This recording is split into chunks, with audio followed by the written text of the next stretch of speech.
Hi, I'm Alex Stoos, founder of Stoos Customs, where we're all about brutal simplicity. My journey has taken me all around the world, where I've met the most incredible people in the industry.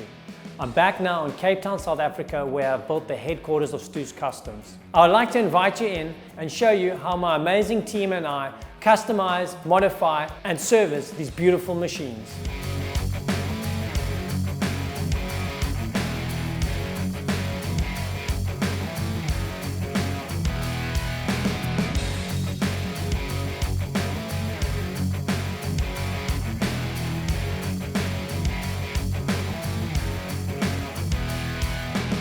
How's it guys? Welcome back to another episode of Stoos Crafted. In this episode we'll be finishing off the Indian. A Porsche loving client brings in a BMW R9T racer and gives me a blank canvas to create a one-of-a-kind Stoos Customs cafe racer.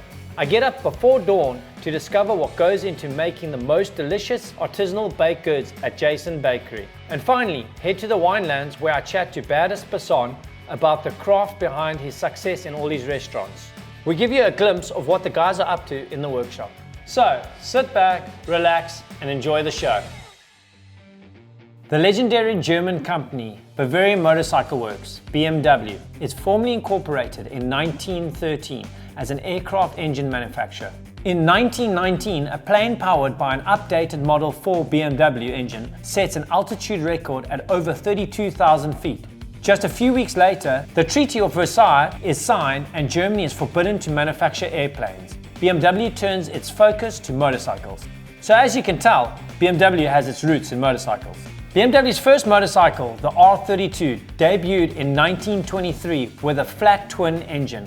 The motor is based on an earlier aircraft design and basic layout is still used in its current lineup. The BMW name is known for premium motorcycles that can go long distances, although its current offerings are also geared toward younger and faster riders.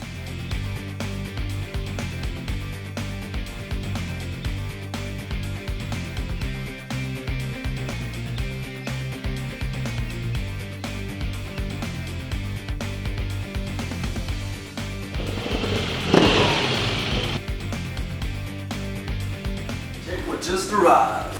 Yes, man. Good old iPhone. No way. Jeez. So these are the new Olens that have just arrived for the R9T build. At the moment now it's quite difficult to get Olin suspension. So what we've got to do now this is just the beginning. We're going to now design and manufacture our own triple clamps, but we're super stoked to get our hands on these bad boys. Hey guys, what we've got here is the triple clamp for the BMW R9T. So what I've got here is the basic concept or the outline with which I'm going to work with, and we have started a new culture of putting the speedometers into the triple clamps. So over here you can see that I've basically created a solid model which I would be chopping and crafting to basically be sporty for the bike.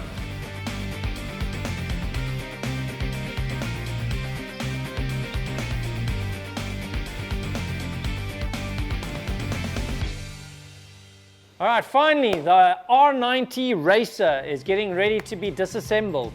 I'm really excited for this build. So the guy races Porsches in America, so the big thing for him was handling. So we're going to do a lot of suspension upgrade to this bad boy.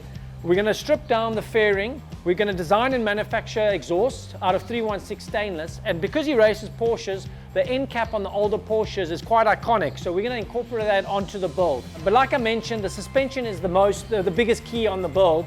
And we've ordered this insane set of Olin suspension. So here we go, the Olins. These are a thing of beauty. So we're going to design and manufacture our own triple clamps. We also have to design and manufacture our own caliper mounts. So the biggest challenge will be designing the triple clamps, and I'm really excited to get on to manufacturing these exhausts, which I'll start next week.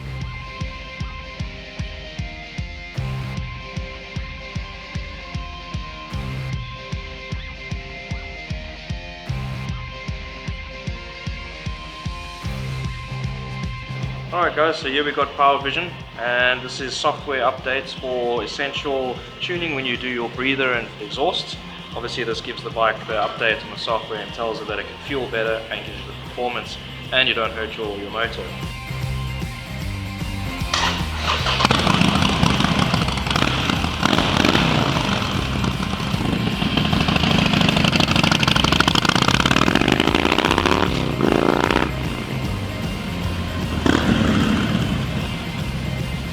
Just got back from a test ride, just riding like a dream, much more responsive, more power, and nice and smooth as well, even riding at highway speeds.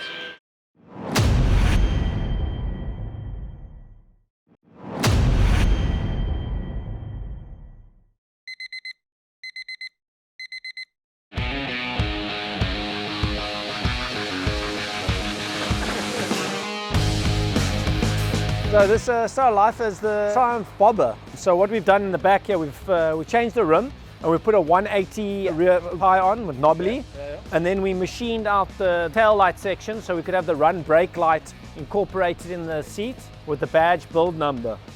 And then we wanted a clean hugger fender, so we fabricated a streamlined fender that just hugs the wheel. It's amazing, dude. Let's go check what's cooking inside.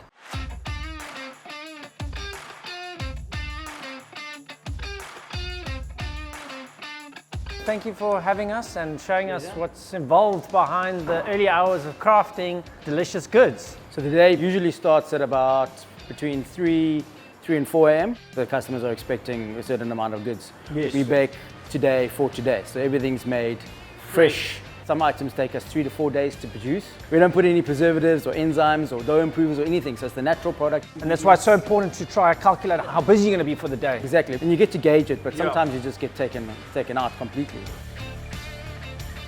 So that's Henry, and Henry's a white bread sourdough starter, and Jessica is a rye starter. Okay. So it's 100% pure rye flour. So we use her for our rye sourdough, and we use Henry for white bread sourdough. Okay. Our sourdough takes 3 days to make. We have the starter, then we bulk it on day 1.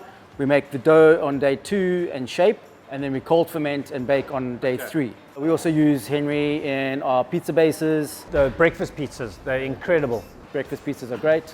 And I know you're really well known as well for your croissants, which you've created, if I'm not mistaken, you do a new one every weekend. So we call it the croissant, donut, croissant, croissant. And basically it's croissant dough shaped like a donut and deep fried. And then fillings, toppings, garnish. And we were doing a different flavor every week for the last eight and a half years. Yes. And we never repeated a flavor. So it's like 400 different flavors. But we moved the croissant to a monthly edition. Then we post it in the beginning of the month, and you can get a whole month to prepare yourself, pre-order, and get this croissant. And obviously it's going to be spectacular.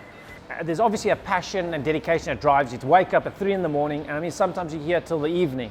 What if you had to give someone advice, they want to now pursue to become a baker? Look, passion and dedication are only going to get you so far. South Africa, it's still very new. Okay. I mean, we were 15 years ago, we were the first artisan bakers in Cape Town.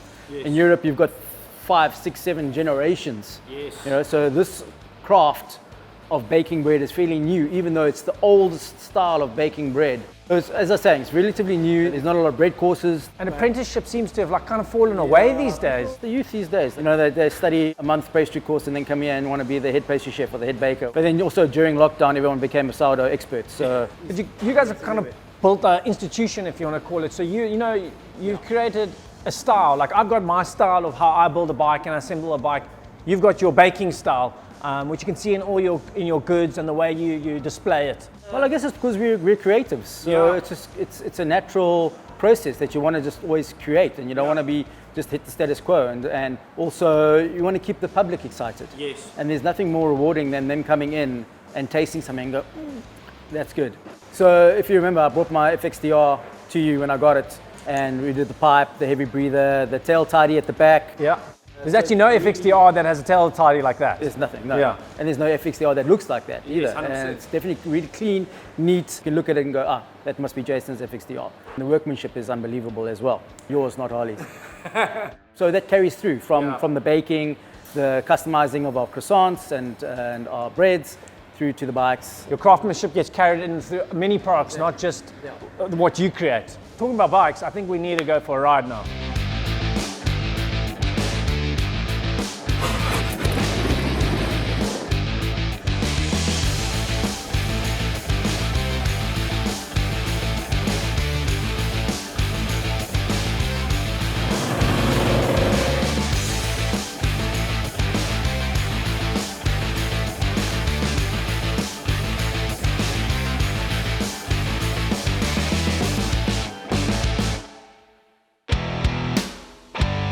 What we're busy with now, I'm just cleaning up the wiring.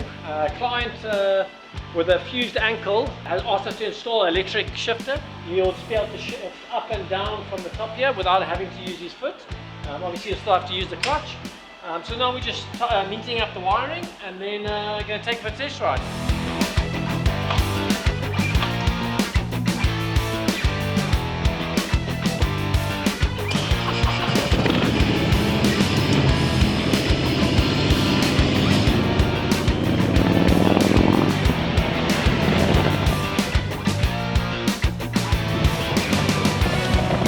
Riding sweet, shifting nicely through all the gears. Just got to do 1 or 2 little adjustments and then she's ready to hit the road again.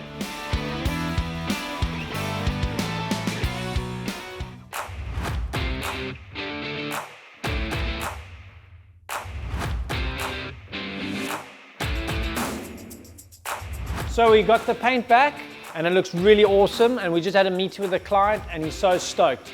We've decided now though we're going to actually end up blacking out a lot of the machine parts. We're going to do a ceramic coating black to go with the matte paint job, and just to give it a little bit more contrast between the two colors. So now what we're going to do is we're going to put the paintwork back on the shelf, and I'll strip all the machine parts and send it off ceramic coating. And then we are in for the final assembly. So in the next couple of weeks we are ready to ride this beast up and down the road.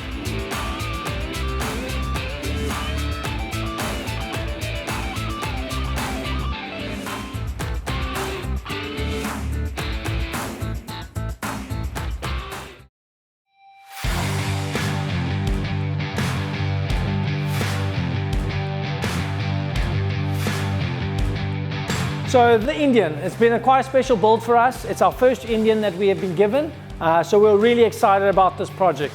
No expense or parts were spared on this build. All the way from the carbon fiber wheels from BST, the suspension upgrade, the performance exhaust. One of my favorite features is the scallop tank we've done with a sunken in speedo, dual calipers for extra braking. So not only does it have full-on performance on the engine, but also you can stop when needed. So the client had a request for the scallops in the tank. He wanted his kids' names inserted on the tank. So we got the one kid on the right and the other on the left, just to give it that extra special touch. Not only does it have performance, but it really looks badass, and I'm extremely proud to add this to the Stoos Customs build list.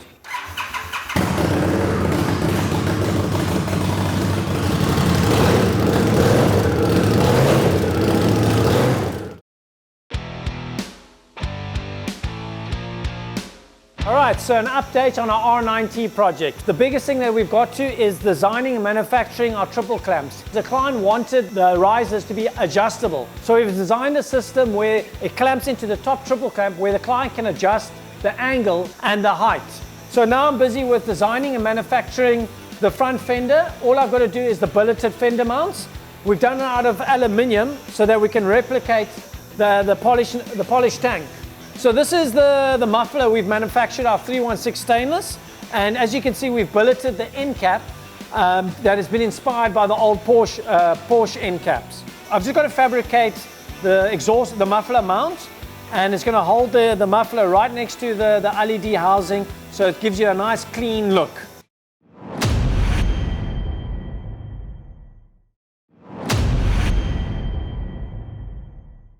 We're off to Stellenbosch now to check Bertus Basson's new creation, Clara's barn.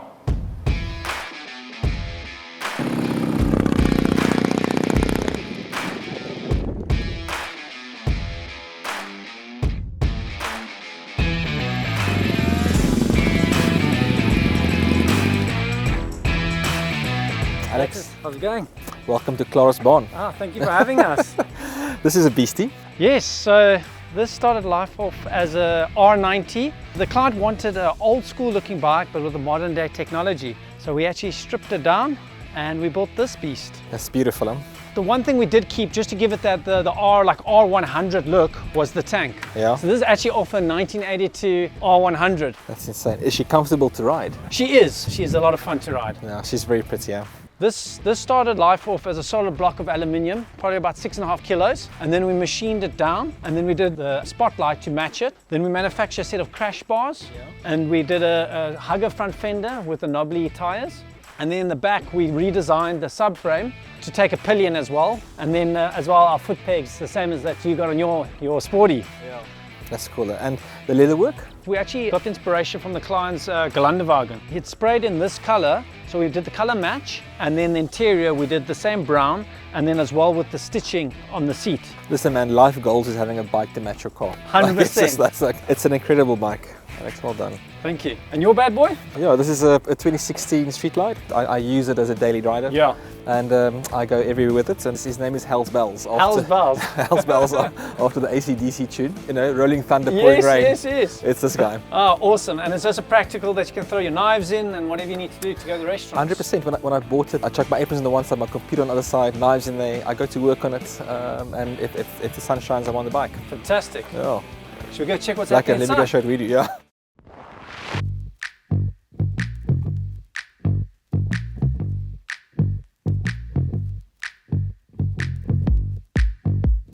So Alex, welcome to Clara's barn.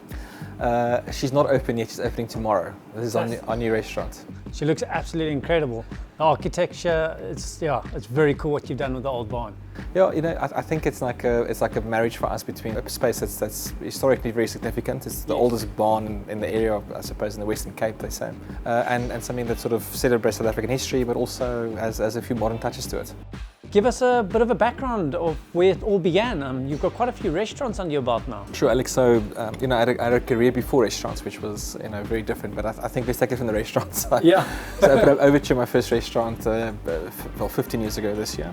And then from there we grew. I married my wife 9 years ago, and we just sort of grew together. So she's a chartered accountant, and she left her full-time employment and joined the business. And the two of us have just grown. We call it the empire together. Yeah. But it's really, for us, is we build restaurants because we firstly like what we do, but we also like to make sure they're all different. We build all of our restaurants for South Africans first, and if tourists happen to come across us and enjoy their time with us, then that's cool. And like the job opportunities that you're creating each time you open up a restaurant, and or inspiring other people to take the leap of faith to open up a restaurant or another business. Sure. Look, I love it when young chefs open up restaurants. Like it's my favorite thing. So a young chef opens up a restaurant.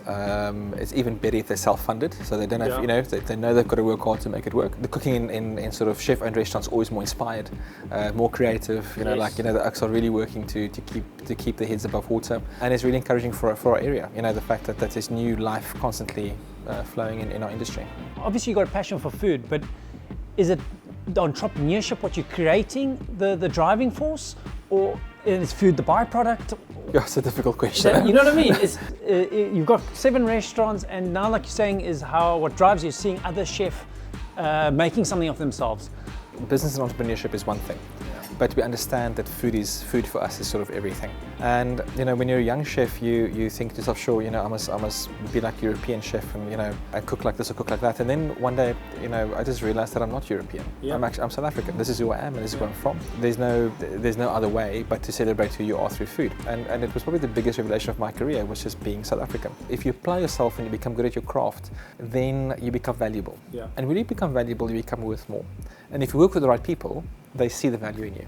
And that's why when you do run a business, I mean, you need to know everything, from how to serve, how to cook, to bake, everything. Because when it comes to a dish that's served, you need to know how to do it. If a staff member leaves you behind, you must jump in their space. Look, the one thing I can't work is the point of sale systems. So you're right. And you know, for us, for someone to be a good cook, they have to be balanced. Yeah. They've got to be able to work with meat, fish, vegetables. Yeah. For a very long time, people thought, I suppose the same as mechanics. Oh, that guy's not so clever. Let's dump him in the mechanic shop, or let's dump him in the kitchen, and he'll be okay. So yeah, so over time it's become a specialized job, and we require, there's a lot more facets to it than people think there is. But it takes time for people to learn those skills of it. Yeah, 100%. Well, talking about all this food, I've built up quite an appetite. Yeah, man, today's cool. I've got a pistola, which is the back of beef, sirloin and rump together. We've dry aged for about 5 weeks. Sure. Take a bit off the bone, and we're going to cook it with a very simple, like, root vegetable and tongue sauce. So nothing too serious, but a good lunch nonetheless. Sounds good to me. Let's take a look in the kitchen now.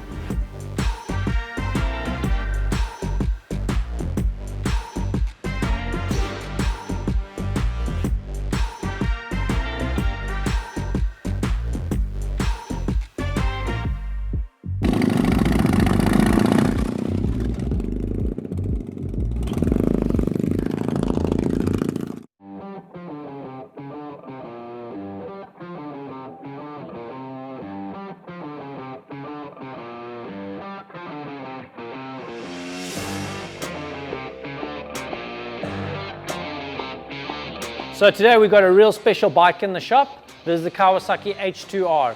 This is not deemed legal for the streets, so it's in here for us to design and manufacture a full custom wire loom. This involves the turn signal module. We're going to design and manufacture a tail tidy that will house the turn signals, the brake lights and running lights. Also, the biggest challenge is to design and manufacture headlights. Because of all the tight tolerances on this bike, it's quite a challenge. So that's what it's here for us to do, and we're going to get on now designing and manufacturing all these parts.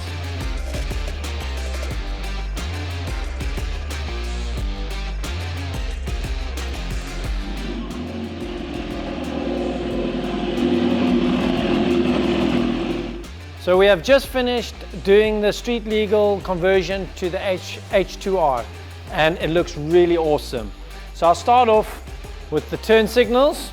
We're running full Moto Gadget turn signals, which are super bright and they give a full 360 view. In the front, the biggest challenge was the headlights, but I think we did a good job on machining and incorporating the LED headlights with full high and low dim. We manufactured the number plate bracket that is easy detachable. This whole plate comes out with a Deutsch connector waterproof plug, so you can remove it. And it's got an auto cancelling, so after 10 seconds, the turn signals turn off by itself. It's been an awesome project for Stoos Customs.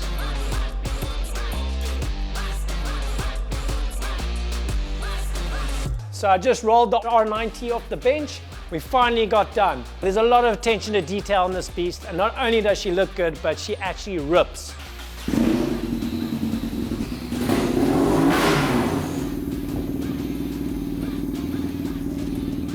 What more could life offer?